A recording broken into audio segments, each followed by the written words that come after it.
Bonjour et bienvenue dans ce 12-13 le MAG, perturbé par un mouvement de grève d'une partie du personnel. Voici les titres de l'actualité que nous développerons dans une vingtaine de minutes. D'abord, premier tour des élections départementales. Ce scrutin a lieu partout excepté à Paris et Lyon. Pour la première fois, les électeurs votent pour un binôme homme-femme. Premier chiffre tant attendu et tant redouté, celui de la participation.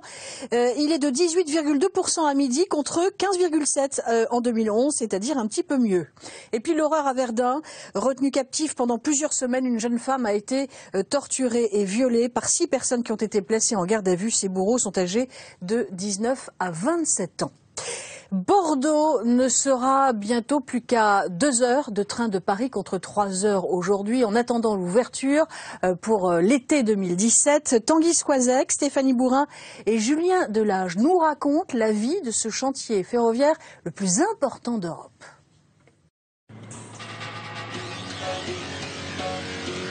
On passe qu'au bout là en fait. Installer à l'étanchéité, ballast et on est bon. Il y a eu les intempéries, la pluie qui a ralenti le terrassement, quelques semaines de retard. Il a fallu remodeler le planning, rallonger un peu la durée des journées, faire rentrer quelques ronds dans des carrés, mais on y est presque. L'estacade de la Couronne et le raccordement sud d'Angoulême seront livrés dans les délais à la SNCF. Sur les 340 km de ligne nouvelle, l'année 2014 aura été celle de la fin des travaux d'infrastructure. Partout, la trace a fait son chemin au rythme des engins de terrassement. Partout, des ouvrages d'art ont émergé, des ponts, des viaducs, des sauts de moutons ou des estacades. Du nord au sud, la LGV Tours-Bordeaux a déjà profondément marqué le paysage et les hommes.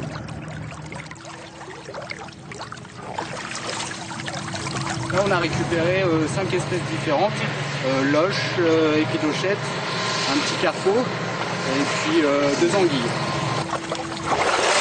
Le résultat de cette pêche électrique paraît dérisoire, mais l'État impose aux concessionnaires des mesures pour protéger l'environnement tout au long de la ligne. Sur ce tronçon en Sud-Charente, la LGV coupe pas moins de 22 cours d'eau sur 50 km. Alors les pêcheurs font contre mauvaise fortune bon cœur. Nous, on sait que si on n'avait pas fait ces pêches de sauvetage, ça aurait été des pertes qui seraient en centaines, voire de kilos, voire en tonnes de poissons perdus. Donc, certaines espèces qui sont plus vulnérables que d'autres. Mais après, évaluer l'incidence globale de ces travaux sur nos cours d'eau, bon, c'est un peu compliqué.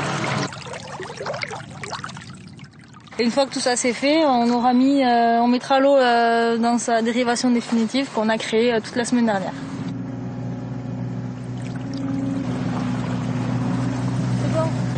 Le nouveau lit du ruisseau a été dessiné, creusé, puis empierré et planté des iris qui doivent naturellement s'y trouver. Ici, c'est une zone humide, donc avant de faire le terrassement du cours d'eau, on est venu avec les services de l'État, puisque c'est eux évidemment qui connaissent le milieu et les espèces. Et il y avait bien sûr Bois de Champ Nature, donc Tiffany qui nous suivait pour chaque coup de pelle en fait récupérer tous les amphibiens et micro-mammifères qu'il y avait dans la zone humide. Ils nous ont apporté leur expérience qu'on n'a pas forcément dans les TP. Nous, on est dans le domaine naturaliste, ça n'a strictement rien à voir et on ne se comprend pas toujours tout à fait parce qu'on a 2 visions différentes. Le tout, c'est d'essayer de s'harmoniser et de faire quelque chose de correct ensemble.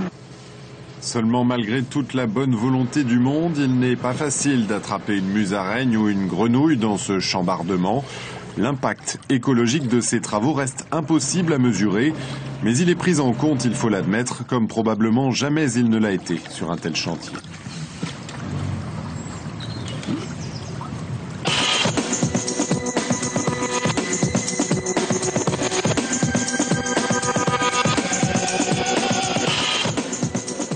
Retour sur l'estacade de la Couronne. Elle va permettre de raccorder la ligne nouvelle au réseau existant vers la gare d'Angoulême. Ça peut jouer. Ah oui, c'est, à mon avis, c'est... c'est posé. Oui, il y a le grand chef qui nous explique. C'est posé.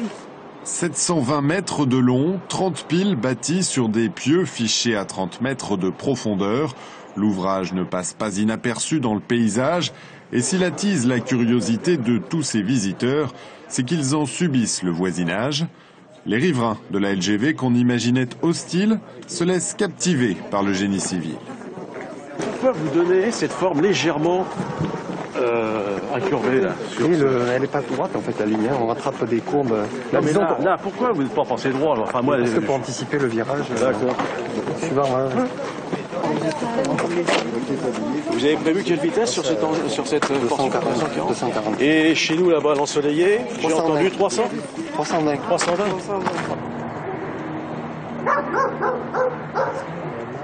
Quant au nouveau visage de leur campagne charentaise, les craintes du départ ont laissé place à un certain fatalisme.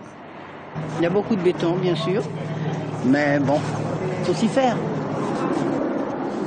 Petit à petit, on se déplace, on tourne autour, on voit les choses monter tout doucement, tout se transforme. Bon, on s'aperçoit que ça va s'intégrer dans le paysage. Quand il y aura, parce qu'on voit que sur les côtés là, tout va être végétalisé. Je pense que dans 7, 8, 10 ans, on oubliera tout ça et puis on l'aura complètement digéré. Ou comment se créer les meilleurs ambassadeurs. Mais dans certains cas, l'amertume est trop forte pour se laisser distraire. Ce monsieur habite à 35 mètres du tracé. Les expropriations se sont arrêtées à 25. Voilà. C'est pas le train qui va nous gêner. On s'y habitue, je pense. D'autant plus qu'il est enterré à 10 mètres de profondeur. Mais bon, c'est l'environnement, c'est nos habitudes, bon, c'est tout chamboulé. Hein. Et malgré tout, vous êtes là aujourd'hui, vous faites cette visite? Oui, parce que bon, j'étais pas obligé. Je connais les chantiers, avec le viaduc derrière et le pont devant. Mais bon, voilà, c'est comme ça, faut faire avec. Le quartier qu'habite la famille Grolier depuis 50 ans est un peu plus loin sur la ligne nouvelle. Là encore, l'environnement a été radicalement bouleversé. Il y avait un château qui a été rasé pour la ligne passe en plein dessus. Quoi. Il y a eu 3-4 maisons. Et 7 maisons d'habitation. Tout le quartier. Plus toutes les maisons. 7 rasées. Celle-là, ça faisait 8. Ça a été sauvé. Bon. Pour moi, ça aurait été vraiment à la fin de... s'ils avaient dû m'exproprier. Oui. Point. Voilà. Les aménagements paysagers devraient finir de panser la blessure, inévitable apparemment, et pesant bien peu face à un chantier en marche de près de 8 milliards d'euros.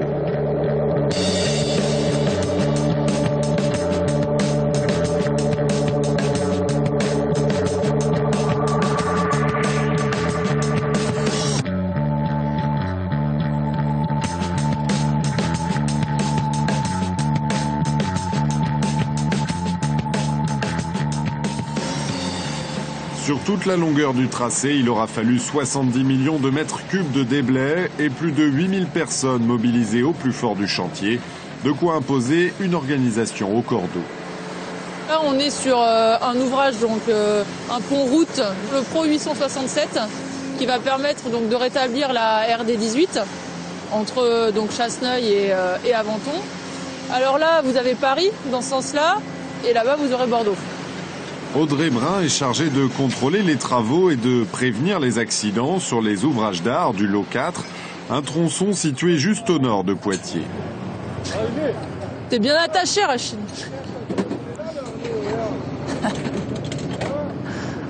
Je serai en sécurité, moi. Parce qu'il y a la caméra, c'est pour ça que t'as mis le harnais là. Ah non, moi le harnais, je le mets tout le temps. C'est pas comme toi. Même si on a prévu pas mal de choses, on sait très bien que ça se passe jamais tout à fait comme prévu. Et donc c'est toujours important d'être là à chaque instant. Bon, après on a également le chef de chantier qui est en permanence sur ses ouvrages. Mais c'est toujours bien d'avoir un œil extérieur, quelqu'un extérieur à la partie vraiment un peu, on va dire, travaux, qui vient voir l'activité en cours pour s'assurer justement qu'on n'a pas d'aléas, voilà, de risques. D'autant que le respect des règles élémentaires de sécurité ne suffit pas toujours. J'ai dit à François, faut qu'il nous enlève ça là. Mais c'est pas possible ça, non mais attends, regarde. Ah oui, hein, pour mettre les barrières Erasme, on sait par là. Mais bon, du coup, tu vois, avec leur bordel là, on en fait quoi de ça? C'est pas à nous de l'enlever, hein. Là, j'ai juste repris une photo du matériel que les terrassiers sont permis de mettre là, parce que vous voyez bien que la zone, elle n'est pas du tout séparée. Et là, c'est censé être la zone pour les ouvragistes, notre zone de circulation avec nos nacelles. Et vous voyez, ils ont posé les bouts de câbles qu'on doit jeter, leurs bouts de tuyaux qu'ils ont dû trouver en terrassant. Là, quand on a de l'activité comme ça, il faut forcément bien séparer les zones à chaque fois, pour au moins qu'on soit sûr qu'il n'y en ait pas un qui vienne empiéter sur l'autre pendant le travail, quoi. Voilà. La coactivité, le gros mot est lâché. Pour tenir ces délais, le constructeur doit coordonner des travaux de nature très différente. Si chaque corps de métier ou chaque entreprise devait attendre son tour, le chantier ne serait jamais livré à temps. Alors il faut composer avec ces petits désagréments et rappeler à l'ordre quand c'est nécessaire. On va leur demander qu'ils viennent enlever tout ça, d'accord, pour dégager la zone. Et après, les barrières ERAS, on les mettra là. D'accord ?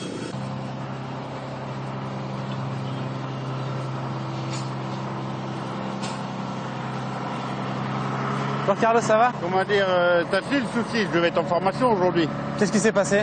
Je devais être en formation, ouais. Ils me préviennent hier soir. Ouais. Je dis, c'est pas possible, j'ai le bétonnage à haut, il faut que je sois là et tout, c'est important quoi. Du coup, c'était annulé, ça fait tout un pataquès. Et moi, bah oui, moi. En suivant ces jeunes cadres comme Gaëtan Vigneras sur le chantier, on comprend aisément qu'il serait impossible de tout gérer depuis les bureaux. Bonjour monsieur, ça va? Ça va? Oui, je vais vous voir, tiens, parce que j'ai entendu dire que Lucien m'a appelé en me disant... Entendre les doléances de la base, mais aussi prendre la température du chantier pour éviter que cette fameuse coactivité ne vire au conflit de voisinage. J'ai fini normalement ici. Alors, j'ai reçu des dates, là, c'est en train d'être calé par Julien Crespi. Je fais le point tout à l'heure, et puis on va dire aux gens quand est-ce qu'ils partent, à peu près quand est-ce que c'est prévu, et l'ensemble, d'accord? Donc c'est en cours. Ah ouais. Et n'hésitez pas à porter vos lunettes, s'il vous plaît. On a des compagnons qui sont des gens qui sont entiers, donc il faut parfois arbitrer. On a la pression aussi du planning, souvent, d'arriver à tenir nos dates, puisque dans le TP, c'est un des enjeux très forts. Donc il peut arriver que la pression monte. C'est surtout le rôle de l'encadrement par rapport à la préparation de chantier, d'avoir donné les moyens, les outils, les méthodes, la lisibilité, pour que les choses se déroulent sans qu'on soit dans la tension. On sait faire des chantiers de manière sereine, tout en travaillant dur, mais qui se déroule de manière réglée et raisonnable. Quand on est arrivé tout à l'heure, les gens ne sont pas en train de courir partout, chacun est à sa tâche, le béton est prévu, tout est prêt. Donc quand le chantier se déroule de cette manière-là, on peut aller très vite, aller bien et ça se passe bien. Il y a d'autres moments où ça peut se dérégler, c'est comme une partition et là il faut être vigilant et prendre les mesures. Et ça se détecte par le terrain.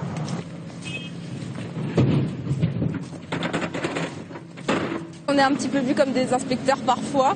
Donc c'est sûr qu'il ne faut pas arriver avec ses gros souliers et tout arrêter et venir avec les plans, regarder, c'est bon, c'est pas bon, faut m'arrêter tout de suite. Bon, on n'est pas là pour...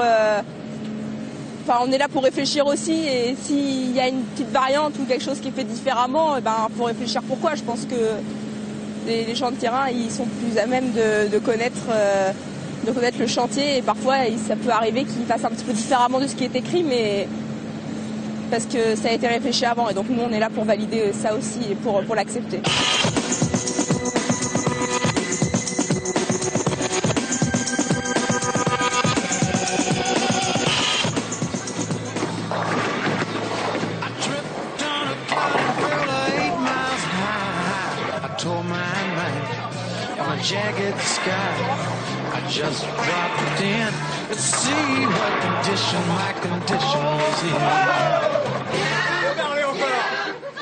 Moi, hier soir, j'ai été en train de faire du squash dans quelque chose de similaire. J'avais d'autres collègues qui faisaient du foot ensemble. Donc il y a une vie autour du boulot, avec les gens du boulot, qui est quand même assez nourrie et qui, et je pense, qui est très positif quoi, pour l'ambiance au travail. On a un milieu un peu soudé comme on peut retrouver chez les infirmières ou les gens qui font des gardes.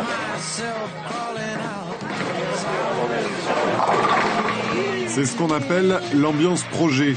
La plupart de celles et ceux qui font la ligne sont en grand déplacement et souvent ils sont célibataires géographiques, ne voyant leur famille que le week-end. Alors ces à côté sont des moments de détente bienvenus, même si le travail et la hiérarchie ne sont jamais très loin.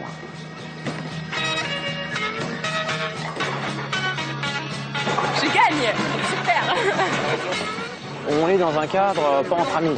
on est quand même dans un cadre porté par une association sportive d'entreprise. C'est comme un peu discuter à la machine à café, hein. C'est là où il y a beaucoup d'idées qui sortent et beaucoup de choses qui germent. Il y a des gens ici qui contrôlent les dossiers qualité qu'on fait. C'est toujours intéressant de savoir ce qui se passe ailleurs, de savoir comment les choses sont vécues à d'autres moments. Oui, allô? Oui, monsieur Bertrand? De nouveau, Christophe Bonnefond de COSEA. Je vous rappelle pour savoir si on pouvait se voir sur place pour étudier votre problématique d'accès. Depuis le lancement des travaux en mars 2012, Christophe Bonnefond est l'un de ceux qui ont la charge de mettre de l'huile dans les rouages, à l'intérieur du chantier comme à l'extérieur, avec les collectivités locales et les riverains. Ce matin-là, c'est un agriculteur dont les terres ont été coupées en deux au pied de ce viaduc qui verrait d'un bon œil qu'on lui aménage un nouvel accès pour ses engins. C'est qu'on est en train de... C'est quel type de chemin qui vous conviendrait? En termes de pente, c'est quoi? Peu importe, l'essentiel, c'est qu'on puisse... C'est pour la moissonneuse-batteuse? La moissonneuse-batteuse et les remorques après pour évacuer la récolte. Et Maxi, ça fait combien en pente pour vous? Là, c'est une bonne question. Je sais pas, 10%. Vous me laissez 2 semaines parce que là, je vous laisse de toute façon, là, dans un premier temps, avec les charrues, je pourrais venir avec vous passez là. Ouais, le tout, c'est pour moissonner, quoi. Parce qu'il y a labouré. Faut qu'on ait besoin de grosses charrues, donc je peux passer par n'importe où. Faut qu'on ait résolu la problématique avant la moisson. Un peu plus loin, la LGV s'approche très près d'un village. On était tranquille dans notre petit bled peinard, puis d'un seul coup, tous ces travaux, c'est perturbant. Hein. Cette grande bâtisse, juste en face du chantier, n'est autre que la maison de Madame le maire. Mais c'est en tant que riveraine que celle-ci va négocier avec Christophe Bonnefond de meilleures protections pour sa maison. Je reviens avec le protocole. Oui. Alors. J'ai des écrans acoustiques, donc j'ai laissé toujours apparaître les 50 mètres. Qui serait supprimé. Dans ce cas particulier, le constructeur COSEA s'apprête à consentir le financement de nouvelles fenêtres plus isolantes, un arrangement qui n'est pas gratuit. En échange, la commune doit renoncer à une partie des murs anti-bruit qui devaient protéger la maison. Il commence le matin à 6 h jusqu'à 10 h le soir, et puis il tape, et on a des fenêtres qui ont des vieux carreaux. Et ça vibre, voilà. On est amené à réaliser aussi des rendez-vous chez les riverains pour expliquer les travaux et dédramatiser certaines situations. Là, on parle de vibration, on parle de tir de mine parfois. Ça permet de mettre des mots sur des peurs et qui permet en fait de passer la période, certes, qui est source de nuisance pour les habitants les plus proches, mais on aide à faire passer un peu mieux le chantier. L'impact et les nuisances sont indéniables pour les petites communes traversées. Alors comme les riverains, les maires se sont fédérés pour défendre leurs intérêts. Et là encore, le constructeur est tenu de s'expliquer. Comment tu vas? Les gars de Charente-Maritime. Georges, comment vas-tu? Bien. Bonsoir tout le monde. Il s'avère qu'au pied des talus, il y a des caniveaux qui ont une certaine profondeur, pour pas dire une profondeur certaine. Il y a ou il n'y a pas, selon le cas. Quand il y a, ça marque sur le schéma, il y a. Comment est-ce qu'une commune fait pour aller entretenir un talus avec une pente de 50% pour aller entretenir un talus comme ça? En général, mais vous avez le droit de prendre une autre décision. C'est vrai que la plupart des gestionnaires de voies sur les grandes opérations n'entretiennent quasiment pas leur talus. On a une crainte avec une plante indésirable qui s'appelle l'ambroisie, qui provoque d'énormes allergies, qui va faire que les propriétaires seront un jour amenés à être responsables de l'élimination de cette plante. Et là, l'idée de laisser faire la nature peut poser des problèmes, quoi, hein, parce que si c'est les communes qui doivent aller désherber... Si on avait récupéré la redevance communale pérenne, il va de soi qu'au moins ça compenserait une partie des frais que vont engager les communes pour entretenir les délaissés. Je crois qu'à un moment donné, il faut aussi qu'on tape le poing sur la table, parce que là, ça avance et on n'a toujours pas de solution. En tout cas, la principale chose que je réclame, c'est la redevance, ce qu'on appelle la redevance pérenne. C'est une voie qui n'a rien à voir avec les autres voies ferroviaire, c'est une concession au même titre que les autoroutes. Les autoroutes ont cette redevance, enfin les communes traversées par les autoroutes ont cette redevance. On demande la même application, tout bêtement.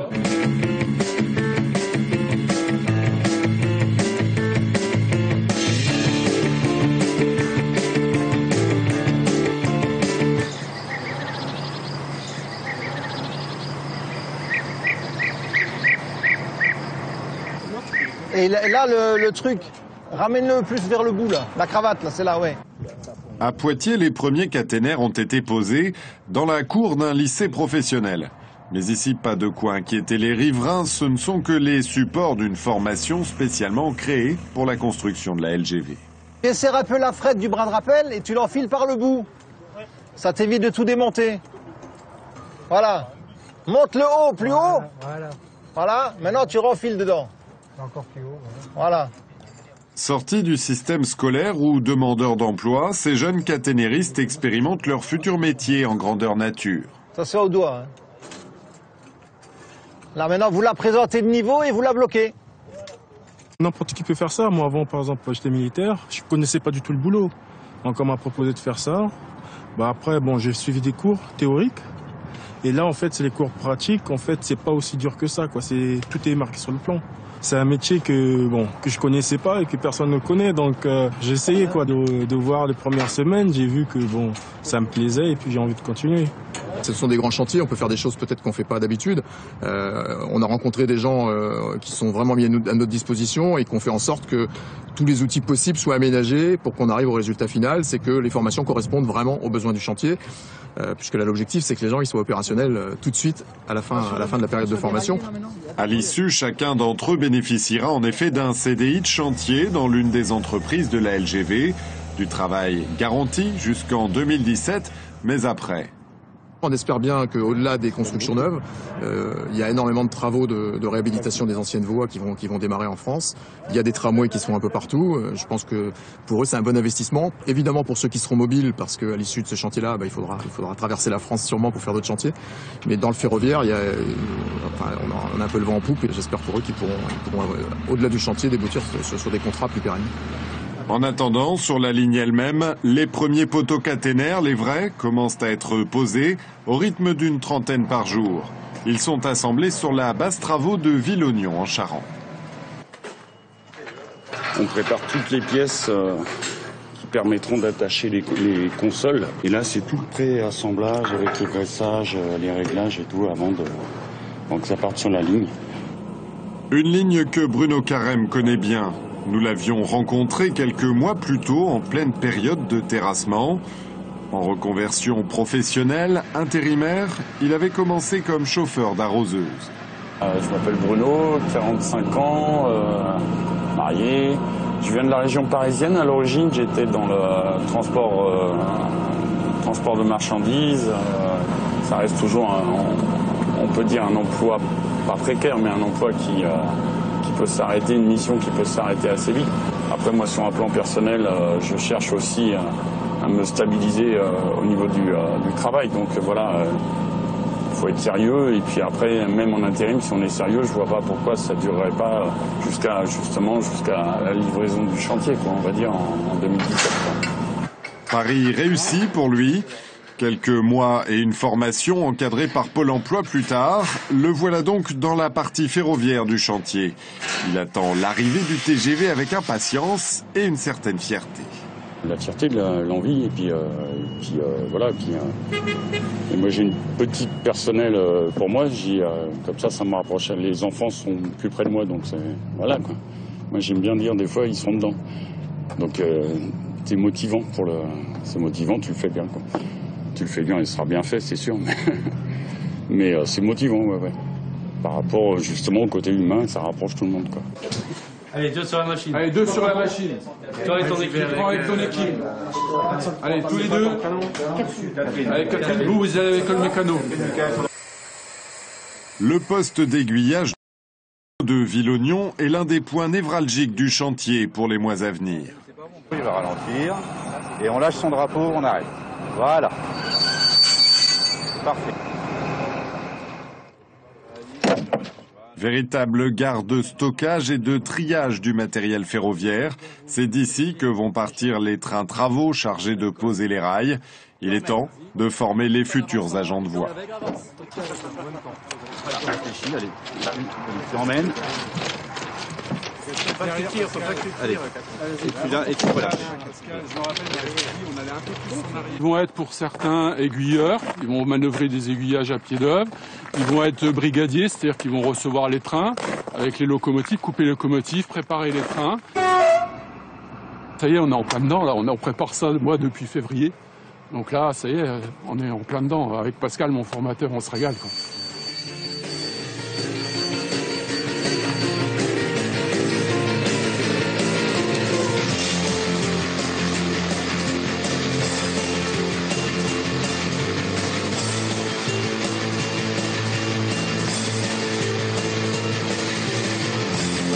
Tout est prêt désormais pour que la trace prenne son allure définitive, celle d'un chemin de fer qui mettra Bordeaux à 2h05 de Paris. Bonjour à ceux qui nous rejoignent dans l'actualité de ce dimanche. Premier tour des élections départementales. Ce scrutin est organisé partout excepté à Paris et à Lyon. Et pour la première fois, les électeurs votent pour un binôme homme-femme en direct tout de suite du ministère de l'Intérieur. Jean-Christophe Battaria, bonjour. Et vous nous donnez ce premier chiffre tant attendu et tant redouté, celui de la participation. Et ce taux de participation à midi, vous le voyez, il vient de s'inscrire sur l'écran, il est de 18,02%. Alors c'est sensible. Mars 2011 à la même heure, où c'était 15,7%. Peut-être y a-t-il eu un sursaut avec ce nouveau scrutin paritaire homme-femme par binôme. C'est dans l'Aude, c'est en Dordogne et c'est en Corse du Sud que l'on a le plus voté. Là, on dépasse les 25%, presque 28% dans l'Aude. Et c'est en Seine-Saint-Denis avec 9,44 que l'on a le moins voté. Le premier enseignement de ce taux de participation n'est pas politique, il est arithmétique, car ce taux de participation reste faible. Pour se maintenir au second tour, les binômes devront obtenir 12,5% des inscrits. Cela veut dire avec ce faible taux de participation, sans doute plus de 20% des votants. Et ce soir, pour grand nombre de binômes, ce sera mission impossible. Merci beaucoup Jean-Christophe. Quelle ambiance ce matin dans les bureaux de vote. Eh bien, voici une indication dans les Hauts-de-Seine, à Montrouge. Un reportage signé Benjamin Delombre et Xavier Roman. 8h ce matin. Bureau de vote ouvert. Dès les premières minutes, une petite dizaine d'électeurs entrent dans cette école de Montrouge, transformée en bureau de vote pour l'occasion. À voter. J'allais chercher le pain, voilà, donc j'en ai profité pour aller voter. Et puis, voter, c'est important. Hein, voilà. Si on veut des bacs politiques, il faut voter d'abord, je pense. Regardez, j'ai toujours été voté. Je vois pas pourquoi. Il y a des gens qui sont morts pour ça, donc faut voter. Ce matin, on ne se pressait pas devant les isoloirs, mais Jacques Deschenais, assesseur aujourd'hui, restait confiant grâce à un allié de circonstance. C'est une bonne météo pour voter, ouais. Ça, je suis content d'avoir vu ça ce matin. Il fait un peu froid, c'est couvert, ça n'incite pas d'aller très loin, voilà. À Montrouge, ce dimanche, c'est jour d'élection. Merci, au revoir. Mais aussi de marché. Et dans les allées de celui-ci, nombreux sont les passants qui affirment aller voter, même si le scrutin, disent-ils, est peu compréhensible. Bon, je vais peut-être y aller quand même parce qu'il faut faire son devoir, mais je suis moins motivé que les présidentielles et les municipales. C'est un peu flou. Certains admettent même voter par habitude. Je vais voter, mais du bord politique pour lequel j'ai l'habitude de voter, mais sinon je vois pas trop à quoi ça sert. Je me suis pas penché sur la question. Madame Baudouin-Lise. Au bureau de vote, après 2 heures de scrutin, Jacques Deschenais a déjà perdu un peu de son optimisme. Non, moi je fais les statistiques un petit peu toutes les heures. On est en dessous. Hein. On est à maintenant 49 votants. Donc on est à la moitié de ce qu'on devrait être. Aux dernières élections cantonales, l'abstention à Montrouge avait frôlé les 60%. Un chiffre qui pourrait aujourd'hui être dépassé. Alors c'est à 11h en fin de matinée que le chef de l'État François Hollande a voté à Tulle. Nous allons voir ces images à Tulle en Corrèze. Le président est apparu souriant, vous le voyez, serrant de nombreuses mains. Il doit regagner Paris cet après-midi pour suivre les résultats depuis son bureau de l'Élysée. Son Premier ministre Manuel Valls a glissé son bulletin dans l'urne en fin de matinée, également à Évry dans l'Essonne. La présidente du Front National, Marine Le Pen, a voté, elle, dans son fief d'Hénin-Beaumont, dans le Pas-de-Calais. Devoir électoral également accompli par l'UMP Jean-Pierre Raffarin à Chasseneuil-du-Poitou, dans la Vienne. Dans l'actualité également, cette affaire qui nous plonge maintenant dans l'horreur. Une jeune apprentie de 20 ans a été violée et torturée pendant plusieurs semaines à Verdun. Les auteurs de son calvaire sont tous en garde à vue. Morgane Prévost. C'est dans cet immeuble d'un quartier populaire de Verdun que la jeune femme a été séquestrée. Et aux enquêteurs, elle a livré un récit effroyable. Brûlure de cigarettes, coups, mutilation sur les seins et les parties intimes. Depuis la mi-février, cette Verdunoise était devenue le souffre-douleur d'un couple de femmes. Forcée de dormir par terre, de se nourrir de croquettes pour chats, elle aurait même été l'esclave sexuelle d'amis du couple. Et il y a quelques jours, elle est même contrainte de s'immerger dans l'eau glacée de cette rivière. La victime, une apprentie âgée de 20 ans qui réside dans ce foyer de jeunes travailleurs. C'est son éducatrice qui donnera l'alerte et lui permettra d'échapper à ses bourreaux. Blessée et en état de choc, elle a été admise aux urgences de Verdun mais serait aujourd'hui hors de danger. 6 personnes âgées de 19 à 27 ans sont placées en garde à vue depuis vendredi. Le couple de jeunes femmes, 3 hommes ainsi que la compagne de l'un d'entre eux. Ce matin, ils ont été déférés à Nancy où une information judiciaire doit être ouverte. Dans l'actualité aussi, sachez qu'un incendie est survenu au Havre, à l'hôpital Flaubert. Cet incendie a fait 7 nuits de mort, 2 septuagénaires, 4 personnes ont été légèrement intoxiquées. On ignore toujours l'origine de ce sinistre qui s'est déclaré peu après minuit. 2 semaines après le drame, l'avion rapatriant les corps des 8 victimes françaises qui ont trouvé la mort dans le crash d'hélicoptère en Argentine. Cet avion est arrivé en fin de matinée à l'aéroport de Roissy-Charles de Gaulle où une cérémonie de recueillement a lieu en ce moment même. Le président tunisien lui-même a reconnu des défaillances dans le service de sécurité après l'attentat du musée du Bardo qui a coûté la vie, je le rappelle, à 20 touristes étrangers et un Tunisien. Pour la première fois, la Tunisie a diffusé hier soir des images de vidéosurveillance. Ces images parlent d'elles-mêmes. Carole Coelho. C'est le ministère de l'Intérieur qui divulgue les images de l'attaque. Sur la vidéo de surveillance prise au Bardo, nous sommes mercredi au cœur du musée, il est 12h09. Les 2 tueurs armés de Kalachnikov déambulent tranquillement. Ils croisent un homme qui descend les escaliers. Il est épargné car ce n'est pas un touriste étranger. La vidéo montre 2 terroristes, mais la police est persuadée qu'il y avait un 3e homme, ce que confirme le président tunisien Kaïd Essebsi. 2 sont exécutés. Mais il y a un qui maintenant court un peu. Mais de toute façon, il n'ira pas très loin. Le président parle aussi de failles dans le dispositif de sécurité et de défaillances dans le renseignement. Il y a eu effectivement des dysfonctionnements. L'enquête est en train de le déterminer et je vous garantis que ceux qui sont auteurs de ces dysfonctionnements auront affaire avec l'administration. L'enquête avance. 10 personnes ont été arrêtées. Elles seraient impliquées de manière directe ou indirecte dans l'attaque. Certaines auraient pu fournir un soutien logistique. Par ailleurs, les 4 membres de la famille de l'un des assaillants ont tous été relâchés.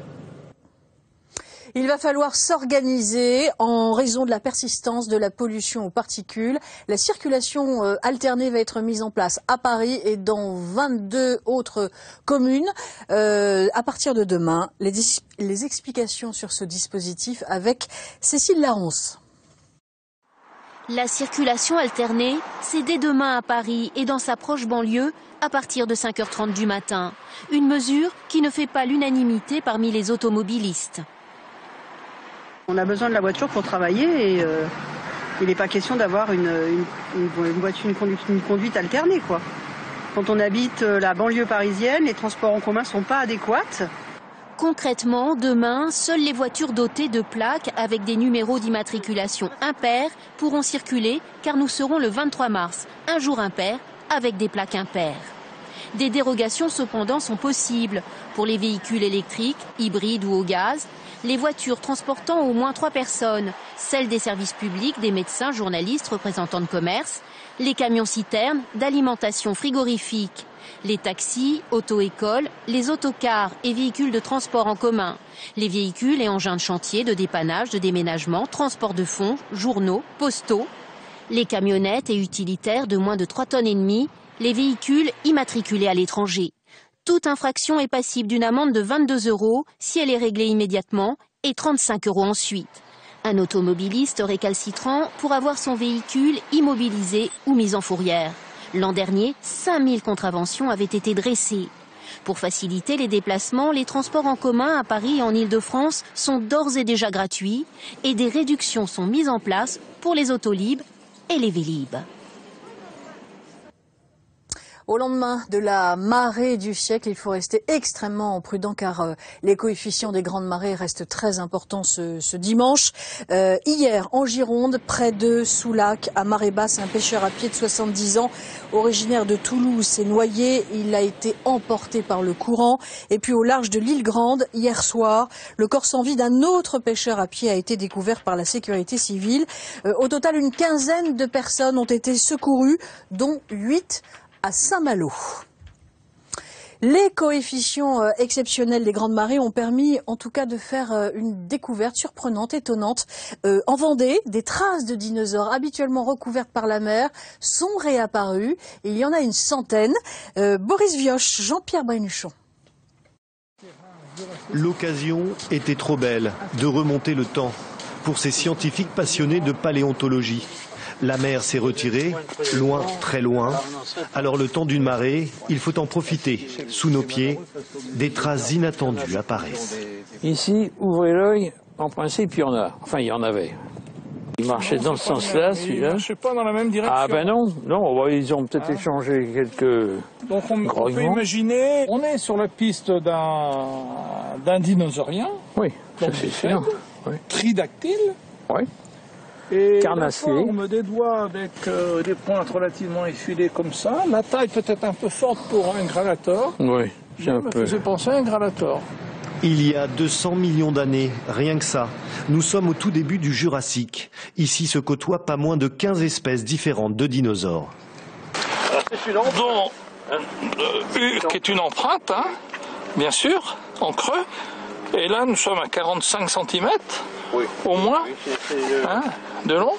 J'en avais une autre ici, peut-être un peu moins nette, mais on repère bien les 3 doigts. Ce sont des bestioles donc, qui faisaient 2,50 m, 3 mètres de haut, et qui a des belles enjambées, comme on peut voir là, et qui ne mangeaient pas des carottes. Donc des carnivores. Ah, ce sont des carnassiers, oui, de premier abord, hein, ça, ils plaisantaient pas. Les grandes marées nous ont permis de découvrir ce site géologique extraordinaire avec ses centaines de traces de dinosaures.